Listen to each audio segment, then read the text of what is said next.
Knowledge for Men, episode 111. Welcome to knowledgeformen.com, where you're going to grow into the man you want to be. Your life will never be the same again. I can guarantee it. Hey guys, just wanted to offer you a free gift here as a part of being a listener of my show. If you go to kfmfree.com, you can get the top 30 books and top 30 success quotes that every man must live by. So obviously every show we talk about books and we talk about success quotes, and so I've compiled the best of the best out of the last 100 episodes into a short guide. So kfmfree.com and it's all yours. All right, guys, welcome to the show. I'm here with James Clear. He's an entrepreneur, travel photographer, and avid weightlifter. He's a master of habit formation, productivity, and building creative habits. He's spoken at Google, Entrepreneur Magazine, and the World Domination Summit, among many other high-profile speaking engagements. All right, James, happy to have you here. Yeah, thanks so much for having me. It's great to be here. All right, and James, let's go right in with a favorite success quote of yours, something that you've lived by and why. Sure. So one of the quotes that I really enjoy is a pretty famous one from Teddy Roosevelt, where he says, "Far better is it to dare mighty things, win glorious triumphs, even though checkered by failure, than to rank with those poor spirits who neither enjoy nor suffer much, because they live in a gray twilight that knows not victory nor defeat." And I like that idea. I think that I don't always live by that motto, by that standard of doing things where there's a risk of failure, where there's a risk of not achieving something or of failing publicly. But when I do make those choices, when I do decide to take a risk of that magnitude, that's often when the greatest victory comes. So as best I can, I try to live by that. And when I've done so, I think it's served me pretty well. Yeah, I'm looking forward to hearing some of those risks, James. So go ahead and take the mic and share with my audience how you got started with what you do and share your journey. Sure. So I've been an entrepreneur for 4 years now. About 5 years ago, I was in business school. My job was to analyze venture capital investment in the region. So I looked at all these interesting companies being rolled out from different tech incubators and startup hubs. And as I saw these guys starting businesses, I was thinking, hey, maybe I could do something like this myself. So that was kind of where I got the itch to start my own thing. And I knew I wanted to do something online. I knew I wanted to bootstrap it, but I didn't know exactly what I wanted that to look like. And so the first year was checkered with a ton of different failures. My first brilliant idea was to start an iPhone app. Everybody was making all this money from iPhone apps at the time, and I thought I was going to do that too. And so I designed the app, and I hired this engineering firm to create it because I didn't know how to program. Anyway, we built the thing. I ended up spending like $1,600 on it, and it totally flopped. I think to this day, it's made like $117. It's not even available anymore. It was like a photography app that lets you. It wasn't like Instagram in that there's no social component, but it did similar things like filters, and you could turn your photos into comic strips and add thought bubbles and stuff like that. Anyway, so this photo app that totally bombed. And then I realized that the reason that it didn't do well is because I thought, oh, I'll just build something and then iTunes will do the rest. Like that's where all the people are. I'll just put it up there and then, hopefully it'll get popular. And that's kind of a backwards way about going about it. I didn't have any audience. I didn't have any followers of any type. I didn't have anyone who was paying attention to what I was creating because they had no reason to. So I spent the next year figuring out, okay, how do I build a website? Taught myself how to program, taught myself, what an email list was, what WordPress was, all this stuff, this tech stuff to build it. And then about 2 years in was when I kind of had this tipping point. I had at that point built an email list up to about 20,000 people. So over those 2 years, I learned how to actually build an audience and develop some value for people. And that was when I realized that what I really cared about was habits and health. And I had been focusing and learning on psychology and habit formation for my business because I had to learn, how do you get people to buy a product? Why are people interested in certain things? What's the psychology behind it? But the more that I studied that, the more I kept drawing it back to another area of my background, which was health and fitness. I played baseball all the way through college. I was a science major. I worked at a medical practice in between my first and second year of graduate school. So I had all these touch points with health. And the more that I studied psychology, the more I was like, hey, I could use this in the gym, or this could impact nutrition habits in some way. So I wrote about those things in private for a year because I was a huge wimp and I didn't want to publish the thing that I actually cared about because I knew that I cared about this stuff and I wanted people to like my ideas on it. And I figured, if I put it out there and this document got to be 65 pages long. And then I was like, all right, this is ridiculous. You have to just put something out. And so November 12th, 2012 was the date that I first published an article on jamesclear.com, and I've been writing about habits and health and creativity ever since. So, James, did you drop out of your MBA program for the photography app? No, finished, and that was the first thing I did once I left. Okay, so then the failure of the app was really almost a catalyst for you to learn how to build an audience, which became your blog and the current work that you're doing now.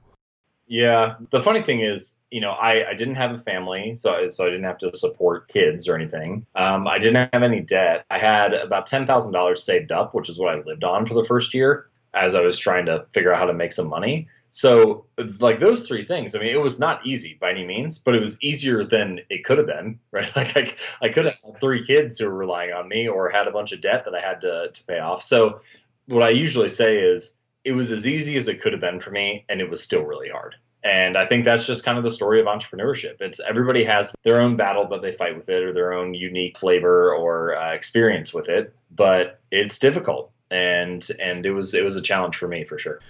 Yeah, and something that really stood out to me was you talked about building a community. And right now, online, there's just so much content out there. There's so many people creating blogs and podcasts, and there's really like so many people talking about the same subjects, right? So there's so much content out there. So what were some of the things that you did to build a thriving community of followers?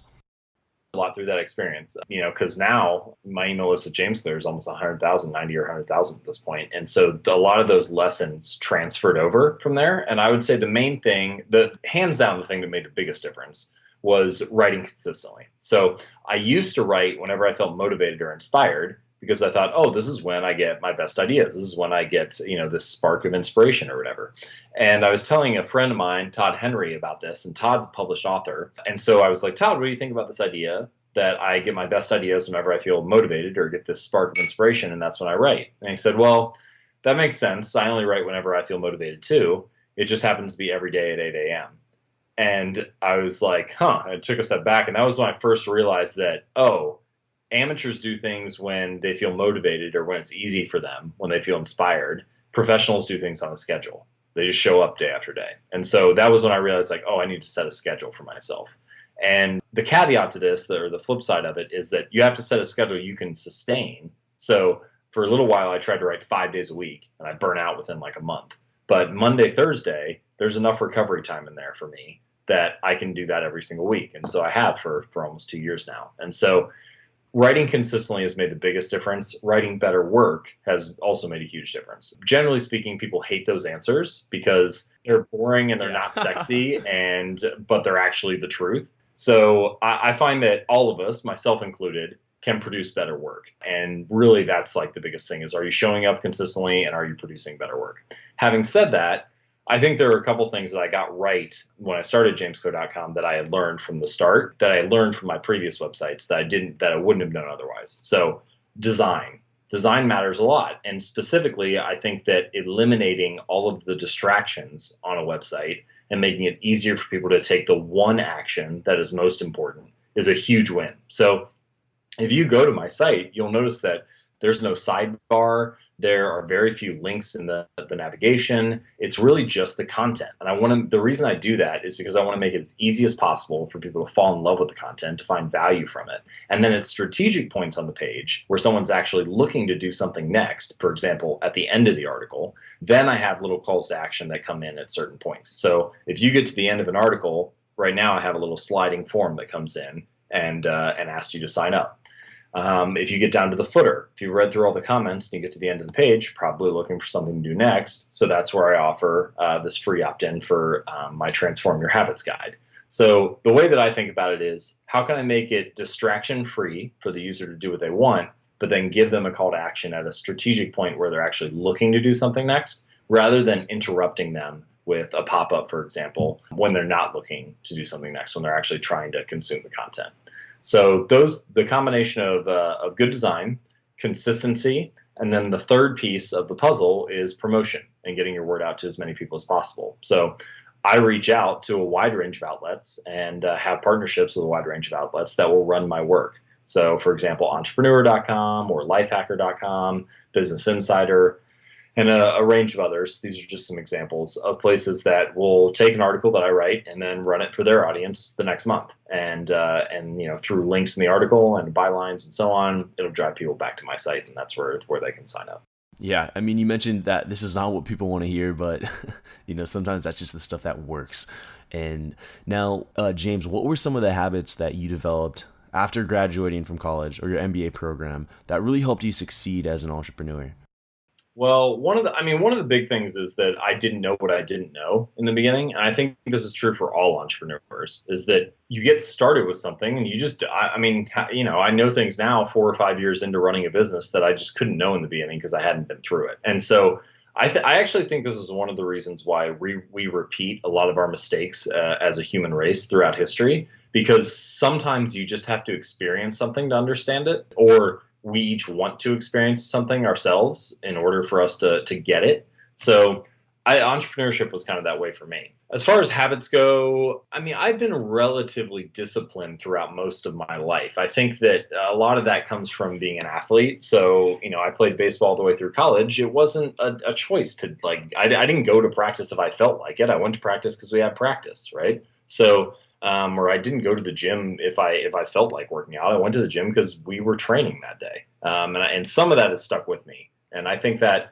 general philosophy of approaching things like a professional and doing things even when it isn't convenient for you can help a lot. Now, I understand a lot more about the science of habit formation and willpower and motivation than I ever did before. And that's certainly true when you compare it to where I was when I started my business. So, for example, I know now that the more decisions I make throughout the day, the more fatigued I will feel, both mentally and physically. And this is a willpower concept called ego depletion. So if I want to do something important, I need to do it first.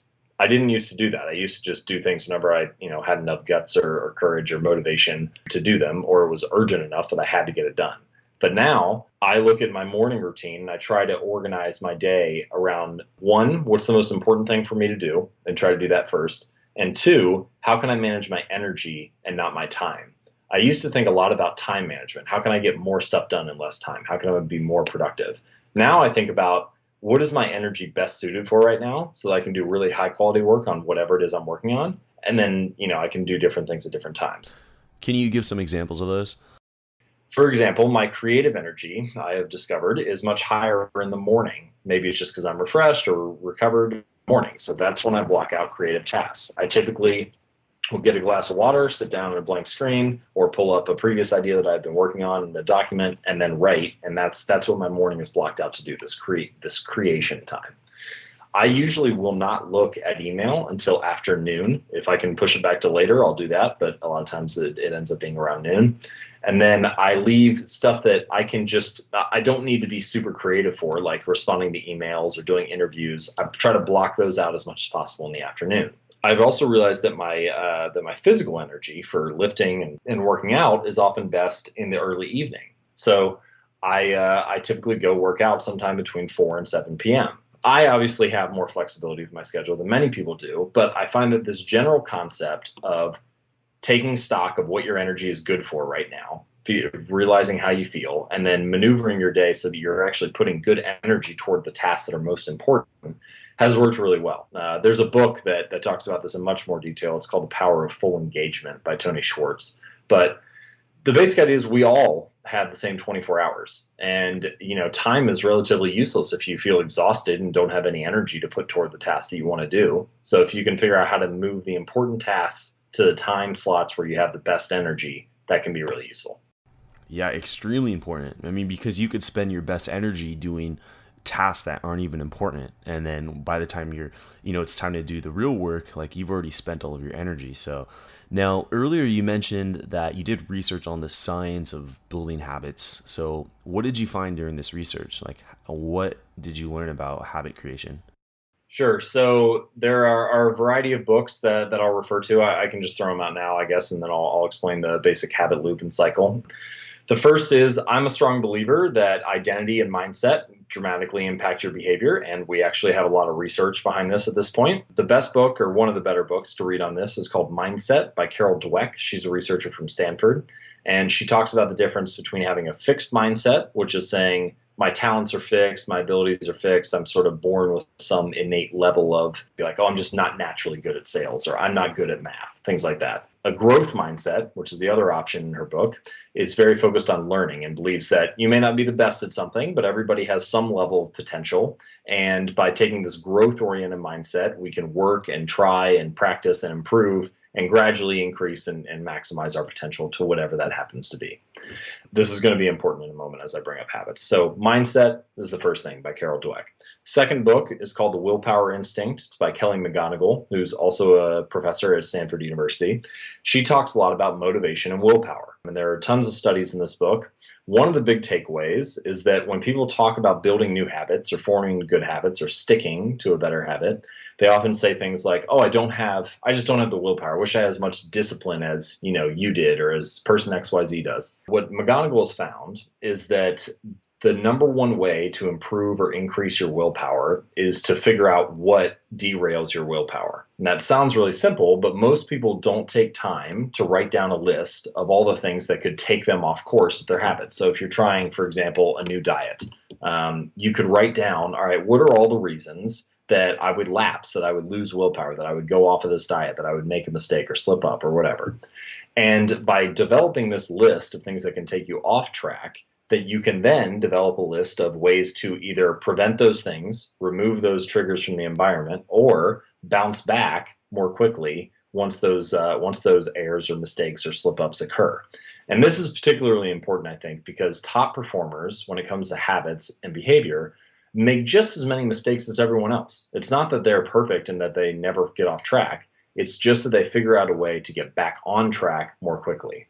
And the general rule of thumb I like to keep in mind with this is called never miss twice. So, you can slip up on anything. You can eat a bad meal if you're on a weight loss plan. You can skip a workout if you're trying to exercise more often. You can forget to meditate one day if you're trying to do that. But regardless of what the habit is that you miss, figure out a way to never miss twice. And that often starts by coming up with this list of behaviors that could take you off track, or list of circumstances or situations that could derail your willpower, and then developing a list that allows you to combat those or counteract them, figure out a way around them or a way to recover.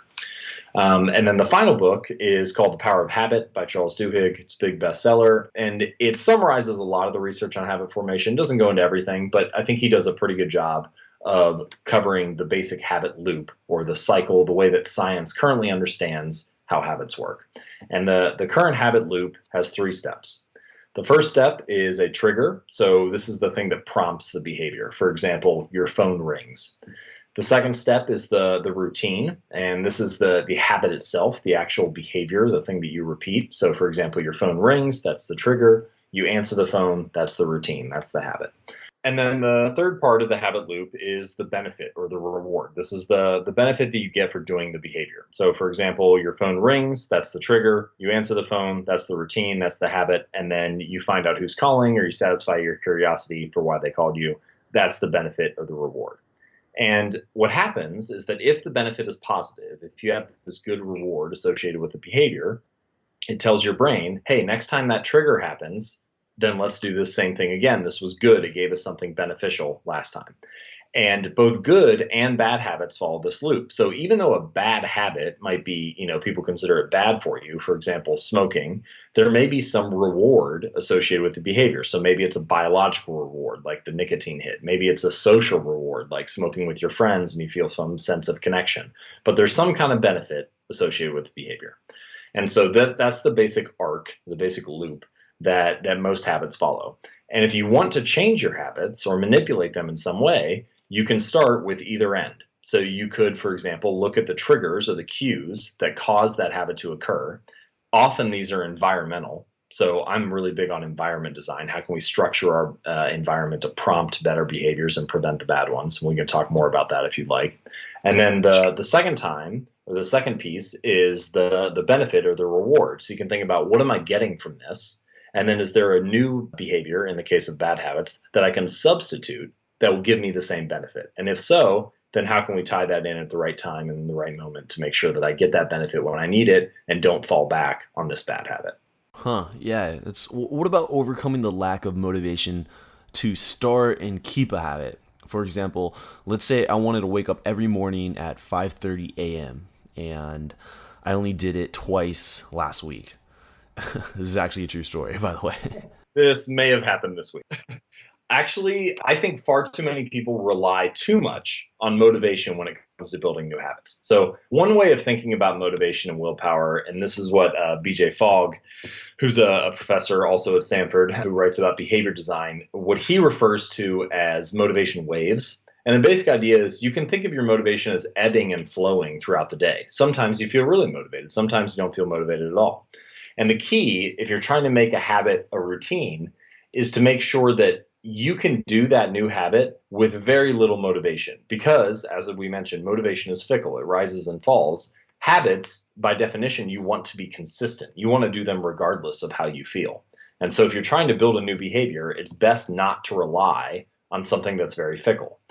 The best way that I know of to do this is in two pieces. So the first is to start with something which Leo Babauta would call so small you can't say no, basically. Start with a new behavior that's so tiny, that's such a small improvement that it's non-threatening. It doesn't take much for you to do it. So for example, in your sleep example, rather than waking up at 5:30, maybe you normally wake up at, I don't know, 7:30. Well, instead of taking that 2-hour jump, you could just go ahead and move it back to 7:15. Right? Or maybe 7:20, whatever it is that's so small that it's like, oh, of course I could do that. This isn't going to be hard. And then you maybe do that for a week and then you gradually move. And what you really need in this case is just patience. If you move down 10 minutes each week, all of a sudden you're going to be at 5:30 before you know it by this time next year. But most people aren't patient enough to do that. And they want the results right now. And so they bite off more than they can chew and they end up doing something that's not sustainable, which is something I mentioned earlier about my writing routine, right? It's like the equivalent of me trying to write 5 days a week. That wasn't sustainable for me. So I tried it for a month and then I burn out. But by starting every Monday and Thursday, I was able to stick to that routine, gradually improve, and then produce a really large volume of work over time. But I had to be more patient with it. Another example is push-ups. So I lift every Monday, Wednesday, and Friday in the gym, but I wanted to add some push-ups to my routine. I wanted to get up to doing maybe, say, 50 or so a day. But rather than just trying to start and be like, let me do 50 the first day and then the second day and the third day, and just try to see, I can't say no to it. So it'd be really simple. So I started with just 10 push-ups. That's all I had to do in the first day. And 10 push-ups was very simple for me. I could do it in 15 seconds, right? It took like no time. It didn't require any motivation, so to speak. And then the next day I did 11 and then 12. And again, you have to be very patient with this and increase in very small increments. But by starting with something that was so small that it didn't require motivation, I was able to make the habit of doing push-ups each day a routine without relying on willpower that much. And then once it became something that I did every day, it wasn't that difficult. I just was like, oh, this is what I do each day. And then I, gradually increased by one a day. And once I got to 50, I just maintained. And so this basic idea of starting incredibly small, increasing in very tiny increments, and doing things that are so small that you can't say no to them or that they're not threatening to you is probably the best way to work around this motivation or willpower trap that we have. The other strategies that I mentioned earlier, writing down the things that can derail your motivation, doing things earlier in the day when your energy may be better suited for it, or at a time of day where your energy is best suited for that task, those things can help for sure. But I think far and away your best option is to start with something that's incredibly small. I like that. So easy that you just can't say no. You can't refuse to do it. No motivation is required. Well, based on your research, how many days is required until you feel like a habit is created? Is it the infamous 21 days or is it 60 days? What is it? Yeah, it's a great question. So the first thing I would say, there is research on it that shows how long a habit takes, which I'll talk about in a second. But the first thing I would say is, let's make a little bit of a mindset shift from a habit being like a finish line to cross, right? Which is basically what we're saying, like, oh, 21 days and I'll be there. I'll get to the finish line. And it's not necessarily a finish line that you like get to and then it's done. It's more a lifestyle, right? So like, is this the type of lifestyle that you want to live? Is this something you would like to do each day or each week or each month of your life? And if it is, then you're approaching it with a mindset that I think is more long-term and more sustainable rather than saying, oh man, just a 30-day challenge and I'll get there. I'll be done. So that's the first shift. The second thing is the science shows that, like you mentioned, a lot of people say, oh, 21 days to a new habit or 30 days to a new habit or whatever. This actually came from, there's a very famous book called Psycho-Cybernetics, sold millions of copies starting back in the 60s. And there was a line in that book where he talks about a newbie. The guy who wrote it was a plastic surgeon, and he talks about some of this. Maxwell Maltz. Yes, Maxwell Maltz. And he talks about some of the people he operated on losing a limb, for example, and it would take them 21 days to get used to not having it, or a plastic surgery change being made to a patient's face, and it would take them about 21 days to get used to the adjustment of seeing themselves looking differently in the mirror. And people, because this book got so famous, and it's sort of like this long game of telephone where people started passing the story around, telling each other, it got twisted, and what they ended up saying was, oh, it takes 21 days for a new habit to form or a new belief to stick or whatever. And that was kind of where it seems, at least from my research, where this idea came from originally. But Maltz wasn't even saying that himself. He was just observing what was going on and said, oh, it seems that it takes him about 3 weeks or so to get used to these changes. Anyway, so there's no real science behind the 21-day theory or the 30-day theory. What actual research studies show is that, of course, the answer everyone hates, it depends, right? Habit. Like drinking a glass of water at lunch is a smaller habit than, say, running 2 miles each day when you get home from work. So it's going to take longer to build this bigger habit, this more difficult habit, than it would to do something simple. So the complexity of the habit matters.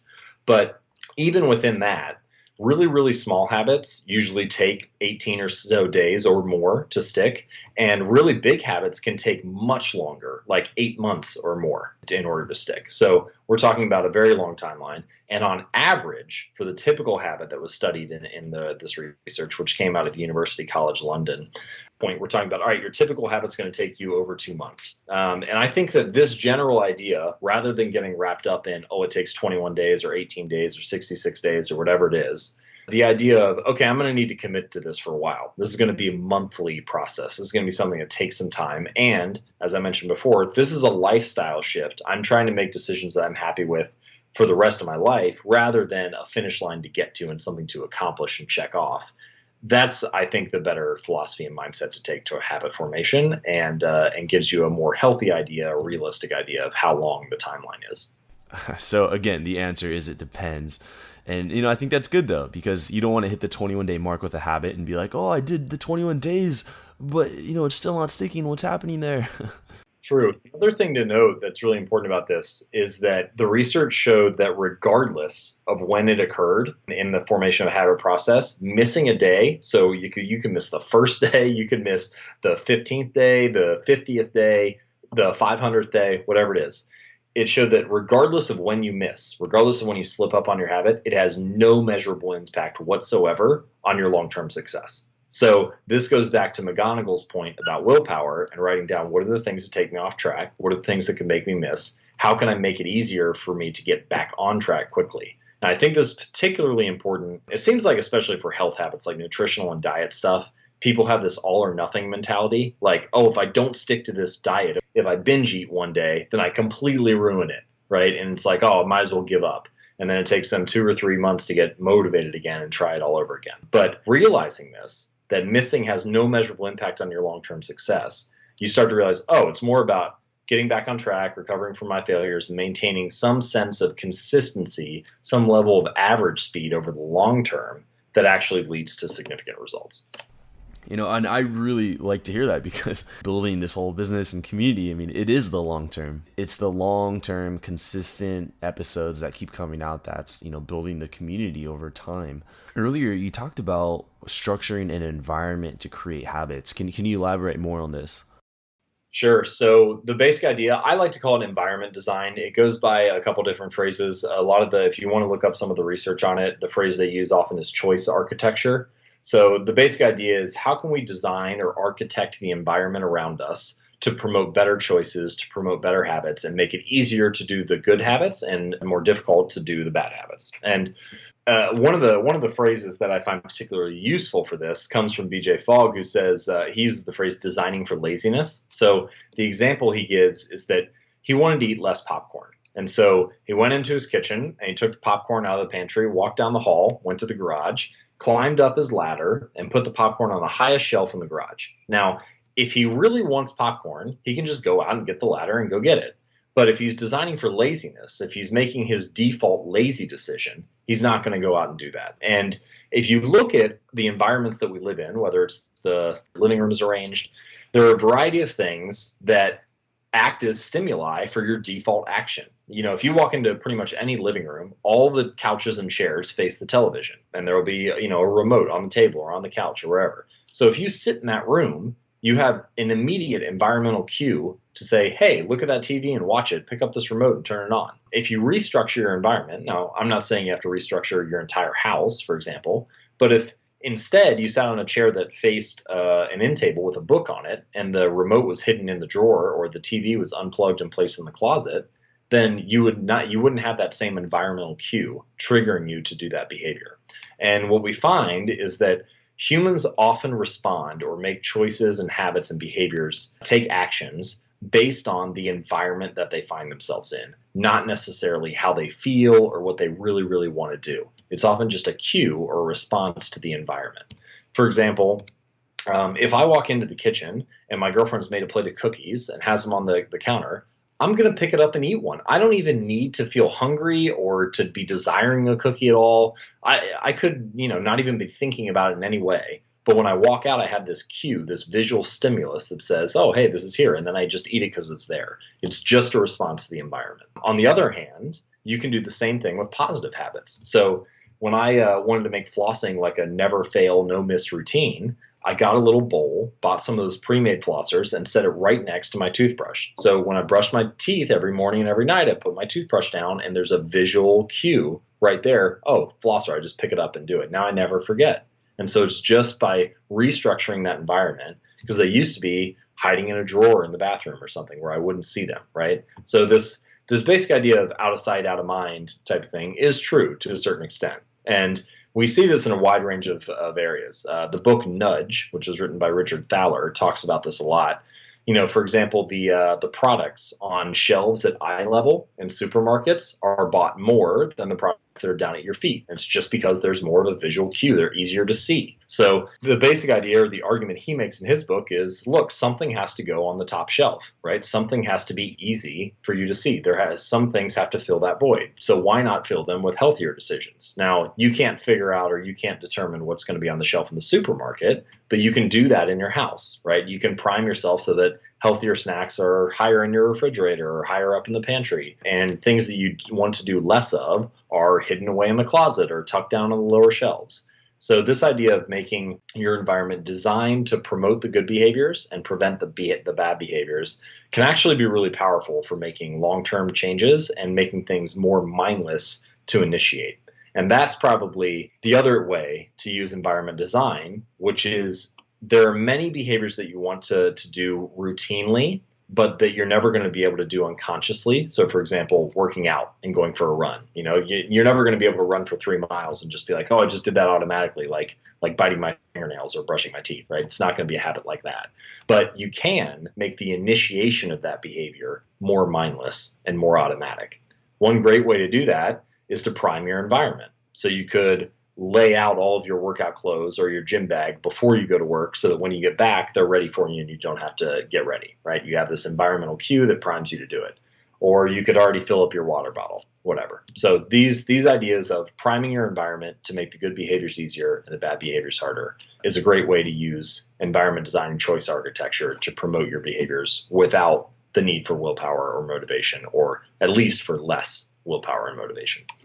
Yeah, I like it. So you're trying to make your habits as easy as possible to do on a daily basis. You're trying to limit all the friction, all the barriers, or even create barriers to prevent you from getting off your habit. I like that. And so, James, what are some other healthy habits that you've developed in your own life that have helped you produce more results in your business? Yeah, well, one of the biggest things I think, and this is true not just for my business, but also just for my life in general. So one that's worked really well for me has been the basic idea behind this I call it habit stacking. So it's like sequencing your behavior so that when you throw a new habit in, you build it on top of an old habit that's already there. So you stack the new habit on top of an old one. So my old habit, and this is pretty much everyone's habit, is I would sit down to eat dinner every night. And so my new habit, I said, when I sit down to eat dinner, I'll say one thing that I'm grateful for that happened that day. And I've been doing that for over 2 years now. And on any one individual day, it's not that big of a deal to say one thing that you're grateful for. It doesn't make some measurable impact on your happiness. But the cumulative impact and the aggregate of always having something to be grateful for and realizing that those things often don't come from areas with money or, power or anything like that, is really significant and pretty awesome. So there are a wide range of studies that talk about how positive psychology and gratitude play a role in our work and in our productivity. The book The Happiness Advantage by Sean Aker goes over a range of these studies and how they impact your performance at work. But I think that's one that has definitely played a big role. The consistency of writing has, as I mentioned earlier, easily been the biggest one for me. And then what I would like to call my keystone habit is working out and exercise. And so a keystone habit is that area of life or that one habit that you do that tends to trickle in to the other behaviors that you do and make a huge difference in other areas of your life without you really thinking about it or worrying about it. So, for example, when I lift every Monday, Wednesday, and Friday, yes, I get the benefits of exercise. But when I come back, I also tend to eat healthier. Maybe I could waste it and eat something, eat more sloppily, but instead I think, oh, I don't want to waste this, and so I eat healthier. I have this great period of focus after my workout for about an hour, and then I sleep better that night. So when I wake up, I have better energy in the morning. All of these things, concentration, sleep, nutrition, exercise, I wasn't thinking about all of these habits that I wanted to build at once, right? I was just focused on building the habit of exercise. But that's the keystone habit that kind of helped pull the rest of these areas in line. And so I would say that the biggest changes I've made, the biggest habits I've built, the most successful ones with regards to business success have been the things that have kept me sane and kept my performance high. So exercising every Monday, Wednesday, and Friday, expressing some type of gratitude each day, and then figuring out what the highest leverage task is for me to work on. In my case, that's writing and writing of a higher quality or more consistently, and figuring out a schedule that I can sustain with that behavior. Those three things have probably made the biggest difference in my business. Yeah, really good. Consistent action of your high value activities is what's really going to bring the long term results into your business and life. Well, now, James, it's time that we enter the knowledge round. So, are you ready? I'm ready. All right, guys, if you're not reading books, then you're getting left behind. Somebody spent their entire life learning some invaluable lesson. And the best format that anyone could ever put it in is a book. It's the shortest, fastest, simplest way to consume content. So I know there are so many books available, and we talk about books all the time on the podcast. So there must be so many running through your head, and you're wondering, where do I begin? Well, I've compiled the top 30 books and success quotes from all of my guests in the last 100 episodes. So you can get them all for free. If you go to kfmfree.com, you can simply download the top 30 books that every man must live by. Again, that's kfmfree.com. Welcome to the Knowledge Round, where the guests will be asked rapid-fire questions to give the audience invaluable pieces of wisdom to help transform their lives. Starting in 3, 2, 1, showtime. All right, James, what advice would you give to someone who's feeling kind of lost or unsure of what they should do with their life? They're struggling to find their purpose. I don't think purpose is something that you can figure out by sitting around on the couch. Like, I don't think anyone's ever just sat there and said, "Oh, I magically figured out what my passion is." And so my advice would be to go do something. Maybe it won't be the thing that you're passionate about, but by being willing to adopt this philosophy of being a self-experimenter and going out and trying things, you'll end up stumbling across something that you value. The other thing is we place more value on the things that we put more time into. So I played baseball for 17 years. By the time I was done, there was nothing I wanted to do more than play baseball. But it's because that I placed so much value on it, and I gained so much from it because of the time I put into it. So that would be my suggestion: is find something to put your time into. If it doesn't work for you after a month or two, that's fine. Go try something else. But continue to experiment and put time into things rather than sit around and try to figure it all out in your head, which rarely works. Really good. And James, what was holding you back from becoming the man you are now today? Probably a lot of things. I mean, we all have things that we need to work through, I guess. But one of my biggest challenges has probably been teaching myself how to love. I'm a relatively self-confident person, and it's easy for me to, I've been happy single, I've been happy in a relationship, and it's easy for me to go through something and feel like, oh, I'm going to be fine either way. But it's harder for me to give myself to a relationship, to a partner, and to learn how to love. And so I credit my girlfriend a lot with that, and being able to bring that out of me a little bit. So Yeah, wow. Appreciate the vulnerability there. And James, have you had a mentor in your life, someone who's had a large impact on your growth, your development, your career as an entrepreneur? Can you share a moment that you and your mentor had that was really impactful for you?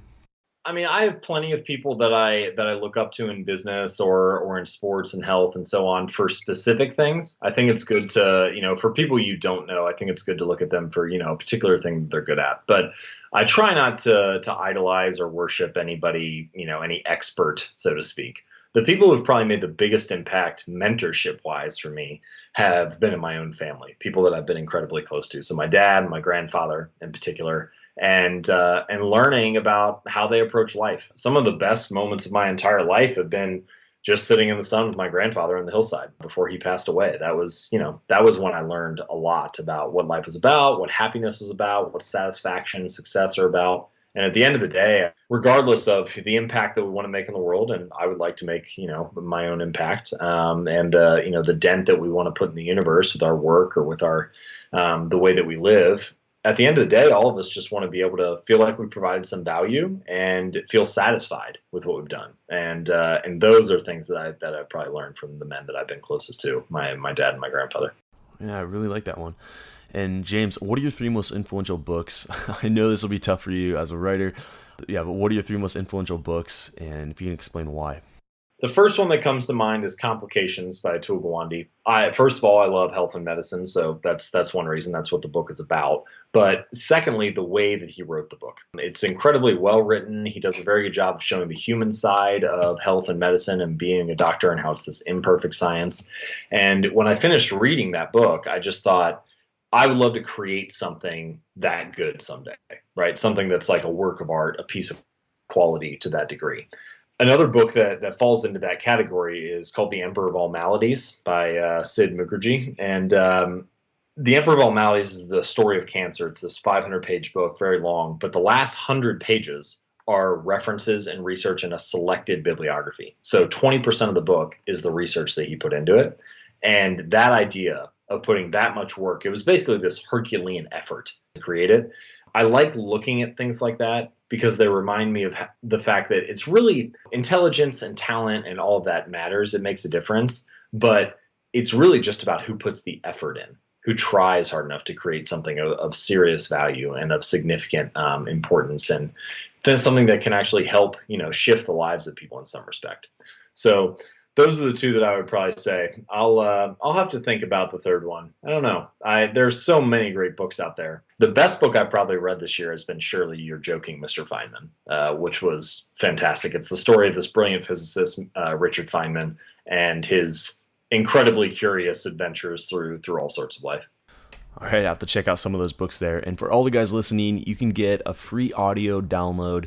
If you go to kfmbook.com, you can get one of these books for free in audiobook format. So kfmbook.com, and you can get any audiobook for free. Just one, though.